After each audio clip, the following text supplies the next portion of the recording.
sur France 3 Auvergne. Voici les titres de l'actualité régionale. 50 ans après, la commune de Billon se souvient de son école militaire qui forma des milliers d'élèves entre 1886 et 1963. Cérémonie aujourd'hui près de Clermont-Ferrand.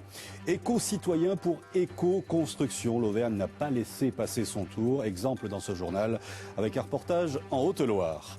De la Biennale de Venise à Thiers, dans le Puy-de-Dôme, le Centre d'art contemporain Le Creux de l'Enfer accueille une exposition non surexposée, si je puis dire, à en croire son titre, La nuit sans lune.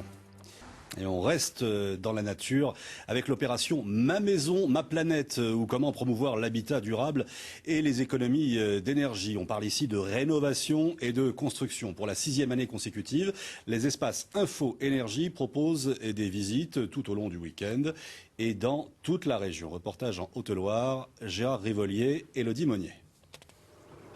Un gros cube en bois avec beaucoup de fenêtres pour laisser entrer le soleil. Cette maison fait encore mieux que la norme BBC, bâtiment basse consommation, désormais obligatoire dans la construction.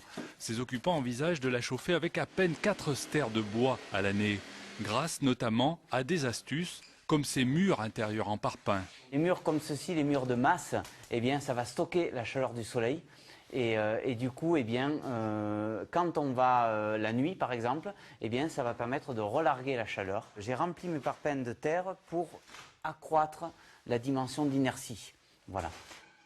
Isolation extérieure et intérieure au top, double et triple vitrage et même puits canadien, tout a été pensé en amont.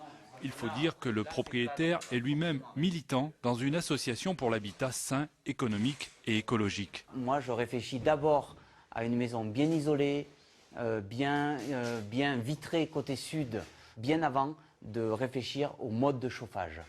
Voilà. Le mode de chauffage va venir en plus en fonction de ce qui nous manque.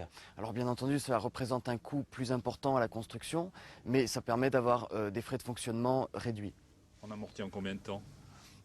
Tout dépend le surcoût et l'économie d'énergie, mais on peut estimer à une dizaine d'années le retour sur investissement.